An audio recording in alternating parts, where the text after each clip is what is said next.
precisam da nossa energia, precisam da nossa doutrina, da nossa cura. O mundo, para nós, daqui para frente, meus irmãos, vai ficar cada dia mais sério. Procurem se resguardar no seu padrão vibratório. Procurem se resguardar na conduta doutrinária. Procurem resguardar os lares, os familiares. Tenham cuidado. Não abram a guarda. Também não se apavorem com o ano 2000. Porque se fosse o fim do mundo, seria em 1984. Nosso 2000 foi em 84. Faz 15 anos que nós já estamos andando. Nós já estamos com 15 anos pé na estrada. Pé na estrada da missão. E a cada dia, nós vamos enfrentar dificuldades maiores. Porque vamos receber força, vamos receber energia. Em contrapartida, as correntes serão cada vez mais pesadas. Meus irmãos, nós não precisamos de força para nós. Cada um de nós, na proporção da sua responsabilidade, do seu compromisso na missão, cada um recebe essas forças. Mas essas forças, meus irmãos, são para ser manipuladas em benefício da lei de auxílio. Porque se ela não for manipulada, ela acaba contigo. Ela te deixa doente, desequilibrado. E N problemas, porque não é sua. Meus irmãos, muitos que estão me ouvindo aqui poderão confirmar quantas vezes nós vimos um dia na casa grande, na cama, gemendo de dor. Daqui a pouco ela se levantava, se arrumava, gastava às vezes mais de meia hora para chegar da casa grande aqui no templo, dava 4 passos, encostava no ombro do mestre, dava mais 4 passos, encostava numa cerca, dava mais 4 passos, encostava num poste, chegava e sentava ali. Ficava 3, 4, 5, 6 horas sentada ali atendendo pacientes. Quando saía daqui, saía arrastando o chinelinho dela, cheque, cheque, cheque, cheque, boazinha. Se a tia estava fingindo, ela está fingindo, ela estava dando uma de coitadinha, coisa que ela mais temia, que alguém a visse como uma coitadinha. Por que isso? Ela chegou aqui, manipulou toda aquela força, colocou essa força toda em trabalho, em benefício da lei de auxílio, e ela melhorou. E para ela era mais difícil, porque ela era muito doente, o plexo físico dela era frágil, e a força grande, a responsabilidade grande. Você está entendendo o que eu quero dizer? Então era muito mais difícil porque o corpo físico não ajudava. Não é nosso caso da maioria, né? Salve Deus. Sistema crístico. Qual a finalidade principal da vinda de Jesus, nosso divino e amado mestre? Jesus fez alguma iniciação na terra? Porque Jesus preferiu que seus discípulos diretos fossem pescadores e não doutores filósofos. A nossa doutrina, a doutrina de Jesus? Vamos lá, mestre. A terra estava numa situação muito difícil, há 2000 anos atrás. Que nós tínhamos, a cada reencarnação, espíritos vinham mais sanguinários, mais ferozes, em busca de maiores conquistas, escravizando povos, países, enfim, isso pelo lado físico. Pelo lado espiritual, a obsessão era muito grande, porque os desencarnados ficavam atuando, eles não tinham para onde ser levados. Então, era uma atuação, vocês observem, que era no auge do Império Romano, com as coisas que vinham acontecendo em outros impérios, no Bizântico e muitos. Pela atuação, era aquela ferocidade. Então Jesus, grandes iniciados nos mundos divinos, nos mundos superiores, programaram um projeto para a Terra, para que fosse possível aliviar essa tensão e, ao mesmo tempo, proporcionar oportunidades de evolução para aqueles que reencarnassem. A grande missão de Jesus, com outros falanges e falanges de espíritos, foi exatamente preparar o sistema crístico. Muitos vieram antes de Jesus, reencarnaram antes. Outros reencarnaram ao mesmo tempo com Jesus. Os outros nem reencarnaram, mas ajudaram a Jesus nos planos etéricos. Foi quando Jesus, aos 12 anos, você pode observar que o Evangelho não fala de Jesus de 12 a 30 anos, o Evangelho não fala em Jesus. Jesus trabalhou com José, foi carpinteiro, foi não sei o quê, mas não há nada assim de registro de Jesus. Por quê? Porque José de Arimateia, aos 12 anos, levou Jesus para o Tibete. E Jesus ficou dos 12 aos 30 anos no Tibete, no templo de Lhasa. Esse templo é físico, existe até hoje. É onde Tia foi preparada para uma rã, em Lhasa, no Tibete. Depois veio a China, invadiu, escravizou os tibetanos. Mas os verdadeiros tibetanos, os verdadeiros mantos amarelos, vivem até hoje em cavernas. Há muitas cavernas, muitos túneis, eles vivem até hoje lá. E lá se encontrava uma rã também. Essa é uma outra história. Vamos por aqui, vamos falar de Jesus, salve Deus. Então, Jesus conviveu dos 12 aos 30 anos no Tibete. Jesus fez a iniciação dele no Tibete. Primeiro Dalai, o Divino Dalai e outros que encarnaram antes dele estavam esperando por Jesus no Tibete. Grandes iniciados, espíritos superiores, não quiseram iniciar Jesus, porque eles viam a luminosidade daquela individualidade daquele espírito. Eles eram clarividentes, espíritos de uma força muito grande. É tanto que eles ajudaram Jesus a construir os mundos etéricos. Mas Jesus não aceitou. Eles tiveram que fazer a iniciação de Jesus. Aos 18 anos, Jesus foi iniciado no Tibete. Quando ele saiu do Tibete, que ele voltou às margens do Rio Jordão a trazer a mensagem dos últimos 3 anos, que ele pregou a mensagem do amor, o Evangelho crístico, os planos etéricos estavam prontos. É tanto que ele aproveitou ectoplasma de uma manada de porco e passou a falar de terrível de espíritos. Está no Evangelho. Aproveitou a energia de suínos, de porcos. E passou aqueles terríveis espíritos que estavam atuando, inclusive. Então vejam bem, meus irmãos, no mundo espiritual não existem religiões.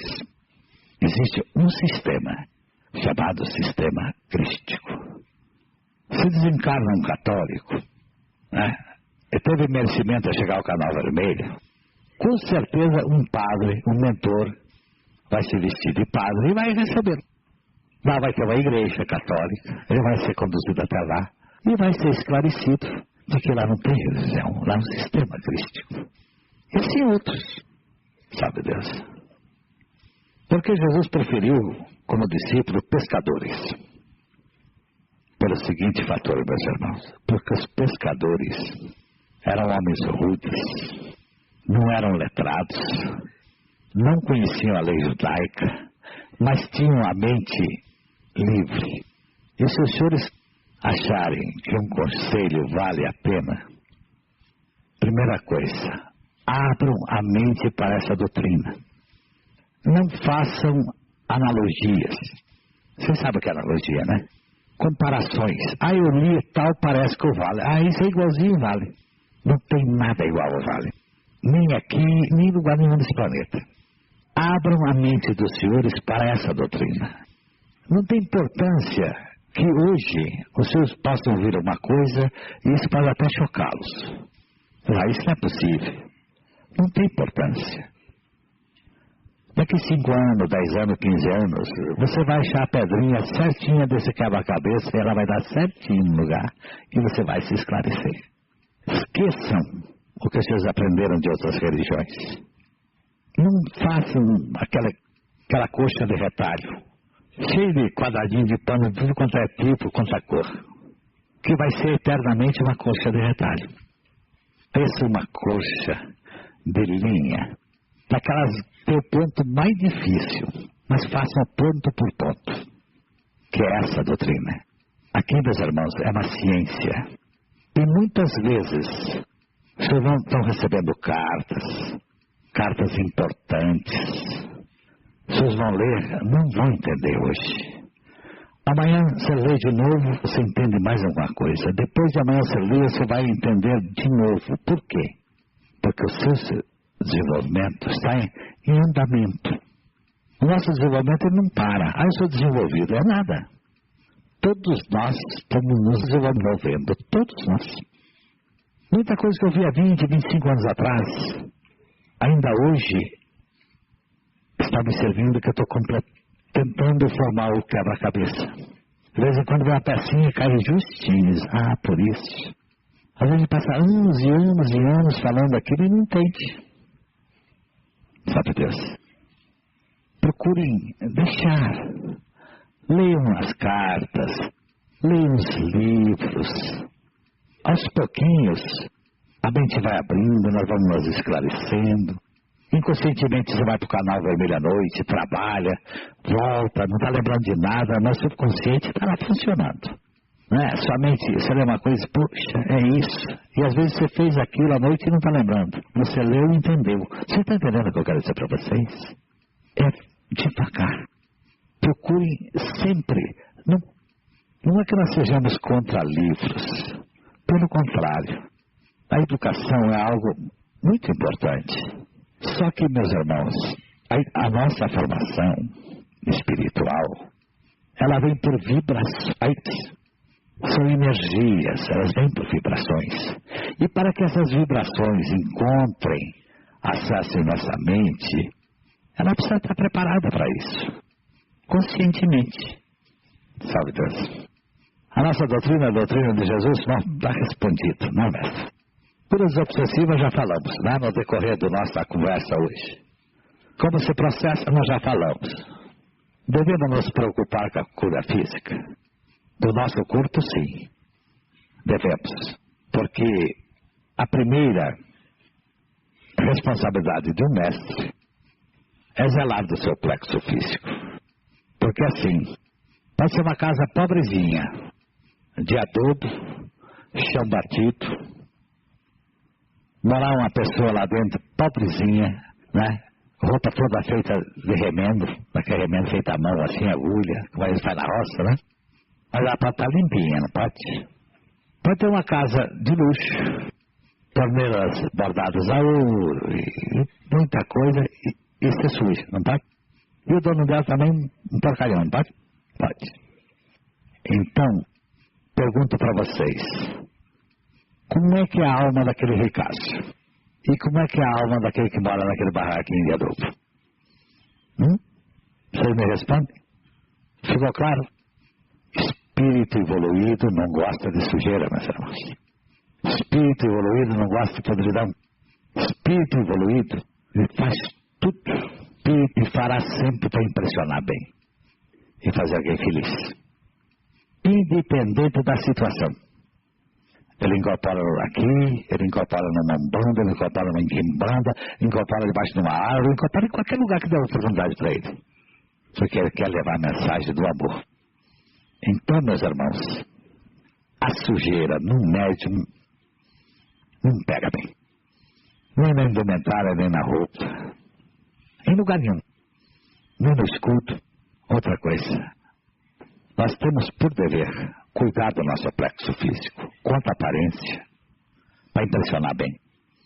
Não estou falando de riqueza, falando da aparência.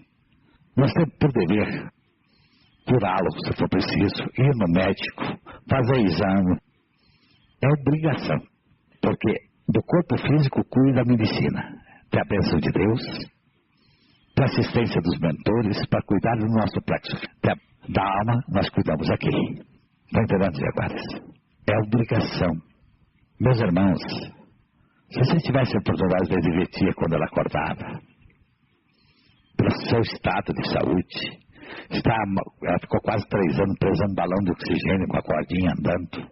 Primeira coisa que ela fazia, ela ia para um banheiro para se pintar. Para que ninguém percebesse o estado real que ela se encontrava. O dia que tinha pintar cabelo, aqui deve ter alguma ninfa ouvindo isso aí, real. Era um cerimonial na Casa Grande, era um foda nada, porque ninguém entrava ali. Aquele dia era feriado na Casa Grande. para impressionar, meus irmãos. Para que ninguém ficasse com pena, se ninguém olhar, ela com pena. E nós queremos negociar com o Pai Setaban. Não, Pai Setaban, eu trabalho, vou dever o escudo porque eu quero isso, não ganho. Isso não existe. Pai Setaban não vai materializar nunca para ninguém. Ele pode te dar uma intuição, pode te ajudar, os mentores te ajudarem. Mas não queira negociar a tua energia, o teu ectoplasma, que Deus te deu a troco de vida material, gente. Ou a troco de vida sentimental. Eu tenho visto muitos médios se perdendo aqui, porque estão confundindo as coisas. Estão misturando amor com doutrina, negócio com doutrina. E vocês acham que uma entidade vai se sujeitar a doutrina dessa? Nunca, meus irmãos. Ele já te deixou há muito tempo. Porque nós temos mais precioso aqui, meus irmãos. É o ectoplasma que nós emitimos. E esse, meus irmãos, não há ouro no mundo que compre. Ele não tem preço, porque ele é divino, ele veio de Deus. E ele veio para fazer algo que ouro nenhum do planeta também faz. Ajudar a curar os espíritos doentes. Salve Deus. Devemos indicar medicamentos, suspender medicamentos, substituir medicamentos? Não. Nós não somos médicos. Não somos raizeiros. Não somos charlatões. A nossa ciência é a cura dos obsessivos. Eu já falei para vocês. O que acontece de uma pessoa sarar aqui, andar, deixar de muleta, sair de uma cama e caminhar? Esse problema para nós não interessa. Isso é mérito dele. Com os mentores dele, com os bônus dele. Interessa. A nossa função aqui é a cura dos espíritos. Chega uma pessoa, se ele tem méritos, se foi afastado daquela entidade que prejudicava, tá vendo? Ele sarou, graças a Deus. Não fomos nós que curamos. Entidade, oramos os mentores. Nós estamos aqui nos colocando à mercê dos mentores para a manipulação precisa da força do jaguar, da força vital. É isso, meus irmãos. Salve Deus. Um paciente pode ser tratado simultaneamente no vale e no hospital? O que vocês acham? Pode, claro que pode. E é o correto. O hospital cuida da carcaça, não é aqui do outro lado. As pessoas alcançam curas físicas no vale? Claro que alcançam. E por que em muitos casos não conseguem? Quem que me responderia? Hein? Nós falamos tanto sobre isso hoje, meu irmão. É a lei de causa e efeito. Vejam bem, vou contar outra historiazinha para vocês. Chegou um jovem aqui, numa cadeira de rodas, e todo mundo se comoveu com o jovem. Na quarta-feira, trabalho oficial. Ele era um camarada elegante, tinha uma aura bonita, né? Todo mundo ficou com pena daquele jovem, né? Inclusive o mestre Veronildo, não sei se ele está aqui hoje, ele empurrando o carrinho, né? Ele está no carrinho de roda. Aí, ele aqui, o Strong, aqui no Castelo do Cochiche, aqui, já está aqui. E ela veio de lá, aí o jovem chegou aqui assim, e ela deu para ele e disse: meu filho, você já foi para a cura? Ele disse: não. Você não vai para a cura? Ele disse: não, tia, não mandaram. Eu, meu filho, leva para a cura. Aí Veronildo foi empurrando o carrinho. Daí lá para frente, a tia daqui gritou: ô Veronildo, vem cá. Traz o moço aqui. Tá vendo? Aí, Veronildo chegou. Não, meu filho, você não precisa passar na cura hoje, não, meu filho. Senão você está tão bonito, os pretos velhos lá para lá. E tem aquela cerquinha de macaco que ela costumava fazer. E adulou muito. O macaquinho atravessou a cerquinha e foi embora. Aí nós fomos, rapaz, o que houve? O que saiu ali, né? Eu vi que tinha alguma coisa errada. Disse: olha, eu quando falei para mandar para a cura, a entidade levantou você e disse: Neiva, olha o que você está fazendo. Você vai ser responsável por isso. E ela viu o quadro do rapaz. O rapaz reencarnou, pediu a bênção de Deus para pagar uma dívida. Ele estava com 1 litro, só tinha 1 litro. É só aquele a bênção na terra. E aquele litro, 1 litro, pegou ele na espinha, tá vendo? E ele foi para a cadeira de roda. Era dívida, é o que ele pediu a Deus e o que já estava acontecendo. Ele estava dando o que devia, e aquela entidade que estava indo fazer uma milícia naquela, ainda estava cobrando o que tinha direito. O que poderia acontecer? Ele ia para a cura e aquele elite seria libertado. E o jovem não tinha pago a dívida. Eu não ia ter o que fazer mais na Terra, ia desencarnar. Ia perder a encarnação, porque o espírito também não ia se evoluir. Ele não tinha cobrado ainda, que tinha aquele direito. Evoluir. Então, aprenda uma coisa. Nunca. Vocês querem ajudar alguém? Ah, não, mestre. Passa nos planos. Quantas pessoas que eu mando aqui, às vezes, um trabalho oficial aqui. Mestre presidente, faça um trabalho especial fulano de tal. 3 tronos vermelhos, seguir a orientação dos pretos velhos. Por quê? Não sou claro em ideia. 3 tronos, eu sei lá o que ele precisa mais. Lá os pretos velhos que assumam a responsabilidade. 3 tronos, né? Eles que sabem para onde ele precisa passar. Não vamos interferir nas pessoas. Vamos deixar quem de direito, quem tem condições de resolver. Porque nós podemos, uma hora, nos dar mal, achando que estamos ajudando, e na realidade nós estamos atrapalhando e muito. Achando que a vida espiritual, meus irmãos, é muito complexa. De armadilhas. Sabe Deus. Irmão, vamos deixar para a hora que nós falarmos sobre o assunto, tá, mestre? Irmão, o quê?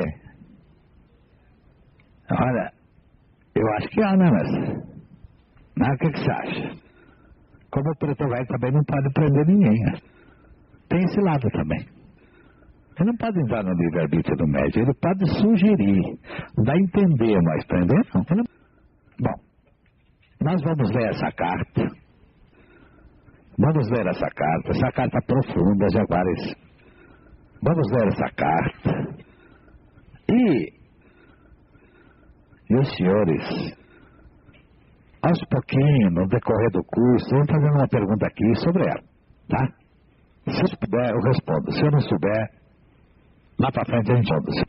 O seu filho Jaguar, salve Deus. Sabemos que estamos vivendo o 5º ciclo da Terra e que já atravessamos as escabrosidades dos carreiros que clamamos na prece de Cáritas. Filhos, chegamos e vivemos. Não fomos nós que nos antecipamos, mas somos responsáveis por termos chegado e assumido essa jornada. Sim, vivemos o ciclo, período. O que quer dizer que a Terra já passou a era período. Há algum tempo atrás, ela atingir a sua expressão de matéria física mais baixa, algo mais denso. Ela tira à frente, ela irá fluir o mais baixo de transmutação, tornando-se vezes mais e altamente poderosa, até que estejam terminados os seus 7 períodos de existência física. Gradualmente a Terra desprende seus invólucros, desde quando a lógica, a razão e a fé, sinal este de que a evolução se alerta em nós. Sim, filhos, fala-se de um elo entre o céu e a terra.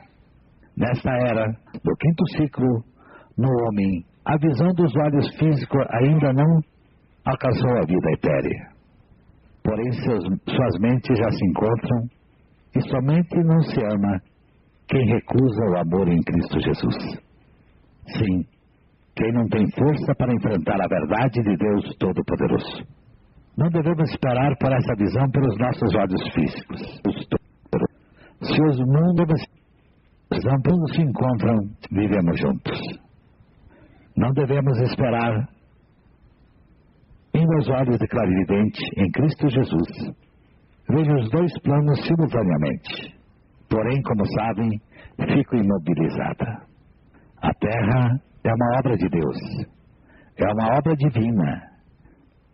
Com os seus sábios nessa evolução física atual. Mas, o que seria com os físicos?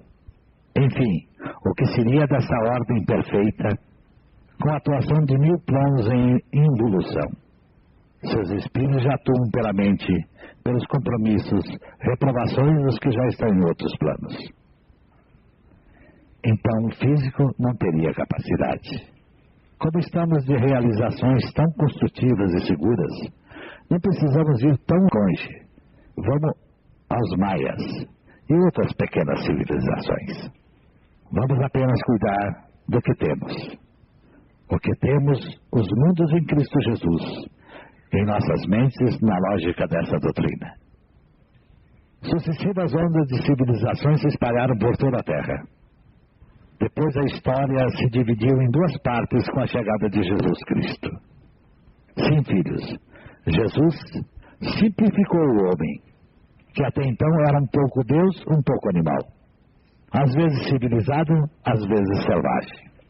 Sim, filhos, uma vez que a nossa Terra estava estabelecida no plano físico, sua vida foi dividida em 7 grandes períodos.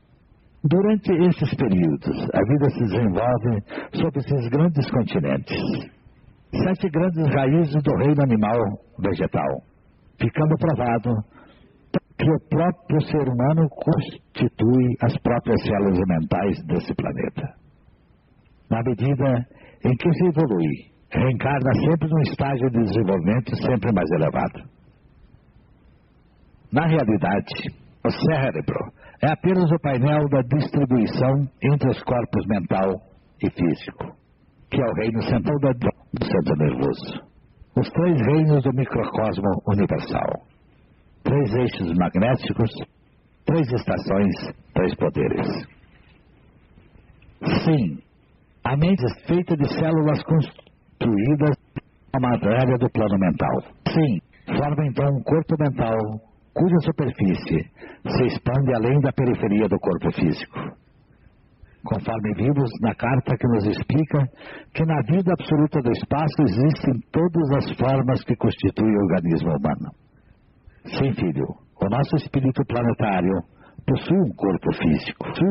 A Terra, cujo metabolismo é amplamente dividido, a ação mineral, cujos movimentos são provocados pela ação da força elétrica, que percorre do mesmo modo que nos nossos.